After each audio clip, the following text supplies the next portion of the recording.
नमस्कार। सोचिए, किसी देश को समझना हो तो कैसे समझेंगे? एक तरीका है कि उस देश के किसी एक दिन की सारी बड़ी खबरों को एक साथ देखें। और आज हम बिल्कुल यही करने वाले हैं।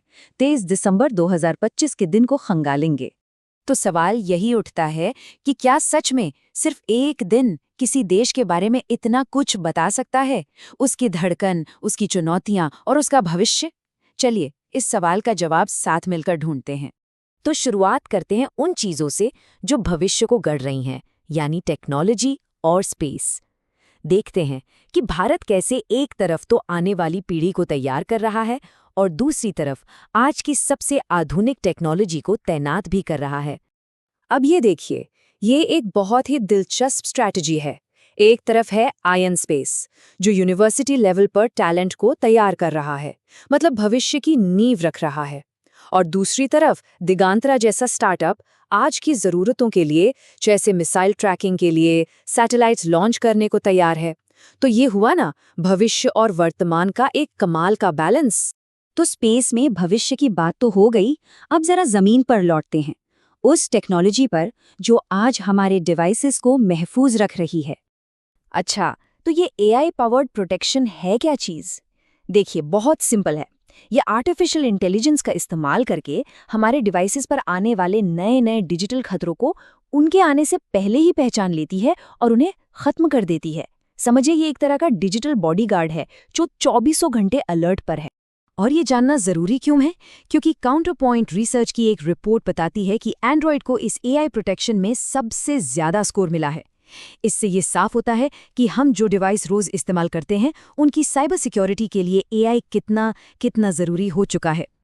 चलिए अब टेक्नोलॉजी से आगे बढ़ते हैं और नजर डालते हैं कुछ बड़े पॉलिसी डिसीजंस पर, ऐसे फैसले जो देश के बड़े बड़े सेक्टर्स पर असर डाल रहे हैं। और यहाँ एक बहुत बड़ा पॉलिसी चेंज देखने को मिल रहा है। याद है, हमने स्पेस में प्राइवेट सेक्टर की बात की थी। ठीक वैसा ही एक बड़ा कदम अब एनर्जी सेक्टर में भी उठाया जा रहा है।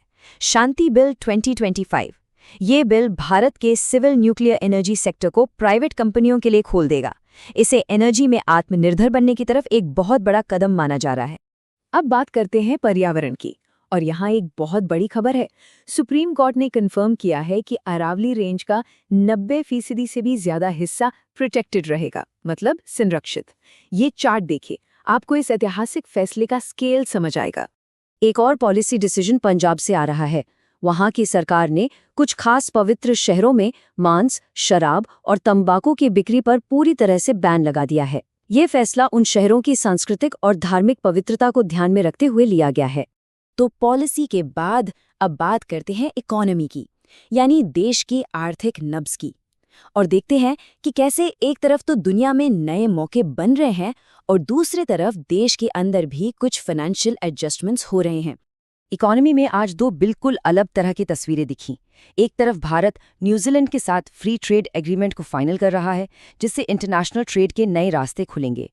वहीं दूसरी तरफ देश के अंदर इंडियन रेलवेज ने अपने किराए में थोड़ा बदलाव किया है, जो एक तरह का घरेलू एडजस्टमेंट है।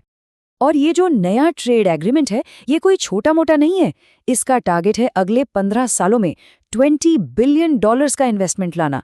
सोचिए, ये देश की इकोनॉमी के लिए कितना बड़ा मौका हो सकता है। और जो घरेलू एडजस्टमेंट की बात हो रही थी, वो ये है, इंडियन रेलवेज ने 215 किलोमीटर से ज्यादा लंबे सफर के लिए किराए में 1 पैसा प्रति किलोमीटर की एक मामूली सी बढ़ोतरी की है, और ये बदलाव 26 दिसंबर से लागू होगा। अच्छा, तो इकोनॉमी के बाद अब चलते हैं देश के कल्चर और कम्युनिटी की तरफ। देखते हैं कि वो कौन सी पहल और कार्यक्रम है जो लोगों को, समाज को एक साथ जोड़ रहे हैं। आज का थॉट फॉर द डे हमें एजुकेशन और एम्पावरमेंट की याद दिलाता है कि कैसे एक किताब, एक टीचर, एक स्टूडेंट और एक पेन सच में दुनिया को बदल सकते हैं। कितनी गहरी बात है ये। ये टेबल देखिए, इससे देश भर में चल रही हलचल का अंदाजा होता है। विशाखापट्टनम में पैसा महोत्सव हो रहा है, जो आदिवासी कल्चर का जश्न है। लखनऊ में राष्ट्र प्रेरणा स्थल देश को समर्पित किया जा रहा है। महिलाओं के लिए शक्ति स्कॉलर्स फेलोशिप शुरू हुई है, और साथ ही कम्युनिकेशन अकाउंटिंग डे भी मनाया जा रहा है। ये सब दिखाता है कि देश में कम्युनिटी लेवल पर कितना कुछ एक साथ चल रहा है। चलिए अब बात करते हैं स्पोर्ट्स की। जरा पूरे जोश के साथ देखते हैं कि आज खेल की दुनिया में क्या क्या कमाल हुआ है। सबसे पहले गोल्फ। सुखमन सिंह ने amateur golf championship of India जीत ली है, बहुत ही शानदार जीत। स्क्वॉश में भी डबल धमाल। जोशना चिनप्पा और वीर चोटरानी दोनों ने CCI western India squash championship का टाइटल अपने नाम किया। और अब फुटबॉल की दुनिया से एक बहुत बड़ी खबर। किलियन एम्बापे ने एक कैलेंडर ईयर में 59 गोल करके क्रिस्टियानो रोनाल्डो के रिकॉर्ड की बराबरी कर ली है। यह सच में एक हिस्टोरिक अचीवमेंट है। तो आज के स्पोर्ट्स अपडेट्स को अगर समराइज करें तो गोल्फ में एक नया चैंपियन, स्क्वॉश में 2 शानदार जीतें और फुटबॉल में एक वर्ल्ड रिकॉर्ड की बराबरी। मतलब आज का दिन अचीवमेंट से भरा था। तो हमने आज क्या क्या देखा? भविष्य की टेक्नोलॉजी, बड़े पॉलिसी फैसले, इकोनॉमी में उतार चढ़ाव, कल्चरल इवेंट्स और स्पोर्ट्स में जीत। और ये सब सिर्फ एक दिन में हुआ।